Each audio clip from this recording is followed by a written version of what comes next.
মহস্তানগড় ছোটবেলা থেকেই বিভিন্ন বইয়ে এর ছবি এবং ইতিহাস সম্পর্কে পড়ে এসেছি।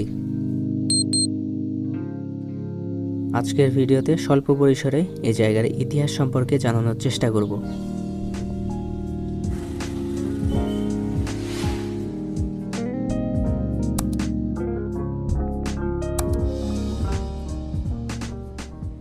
মহস্তানগড় বাংলাদেশের অন্যতম প্রাচীন একটি পুরাকীর্তি। প্রসিদ্ধ এই নগরী ইতিহাসে পুণ্ড্রবর্ধন বা পুণ্ড্রনগর নামে পরিচিত ছিল। একসময় মহস্তানগড় বাংলার রাজধানী ছিল। যীশুখ্রিস্টের জন্মেরও আগে অর্থাৎ প্রায় ২৫০০ বছর আগে এখানে সভ্য জনপদ গড়ে উঠেছিল। প্রত্নতাত্ত্বিকভাবেও এর প্রমাণ মিলেছে।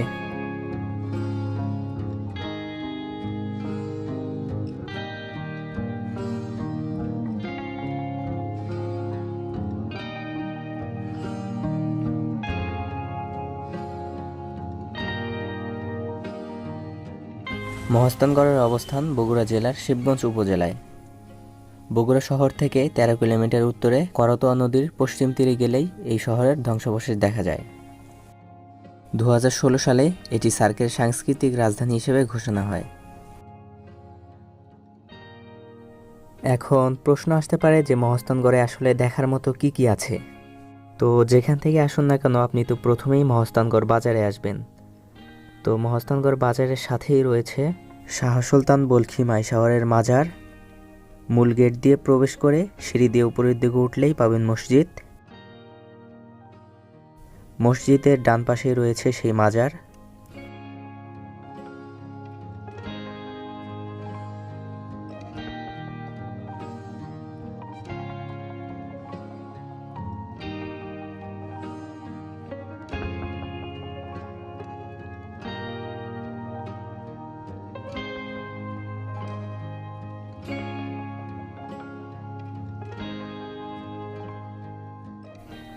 এখান দিয়ে কিছুক্ষণ হাঁটাহাঁটি করার পর পেছন দিয়ে বেরোতে দেখবেন অনেকগুলো দোকান।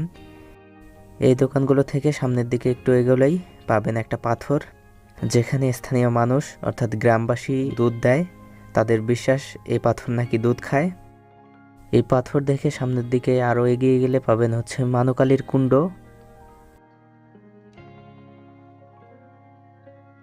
অবশ্য এখানকার সবকিছু ধ্বংসপ্রায়, শুধুমাত্র কিছু কিছু অংশ এখনও টিকে আছে। এখান থেকে গ্রাম্য মেঠো পথ ধরে আরও সামনের দিকে এগিয়ে যেতে হবে।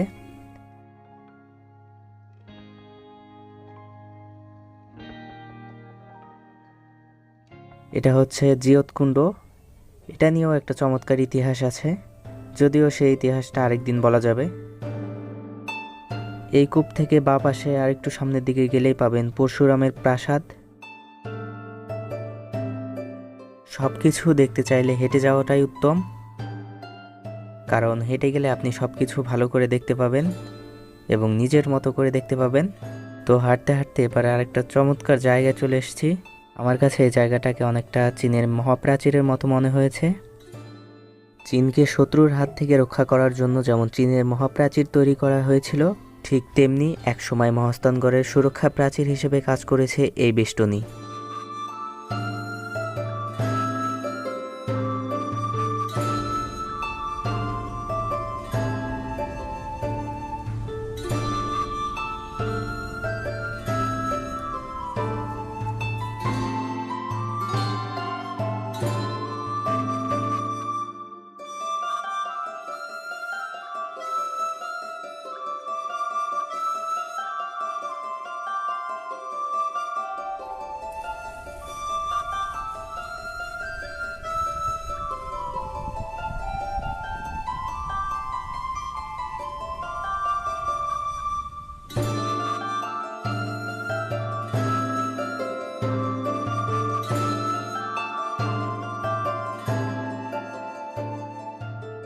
বাংলার এই মহাপ্রাচীর ধরে সামনের দিকে আরেকটু এগিয়ে গেলেই পড়বে মহস্তানগড় পিকনিক স্পট, গোবিন্দ ভিটা এবং সবশেষে মহস্তানগড় মিউজিয়াম।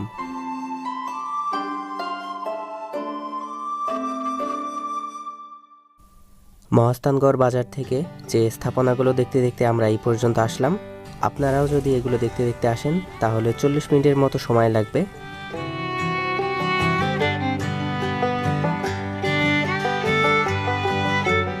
মহস্থানগড়ের আরেকটা সুপরিচিত জায়গা হচ্ছে বেহুলার বাসরঘর বা গোকুল মেদ।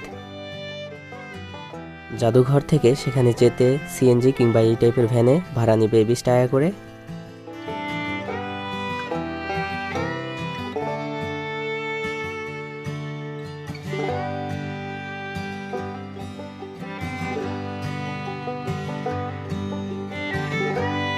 গোকুল মেদ অর্থাৎ বেহুলার বাসরঘর নামে পরিচিত এই জায়গাটার ইতিহাস বলতে গেলে আর একটা ভিডিও বানানো যাবে, তাই সেই লম্বা ইতিহাস আজকে আর জানাচ্ছি না।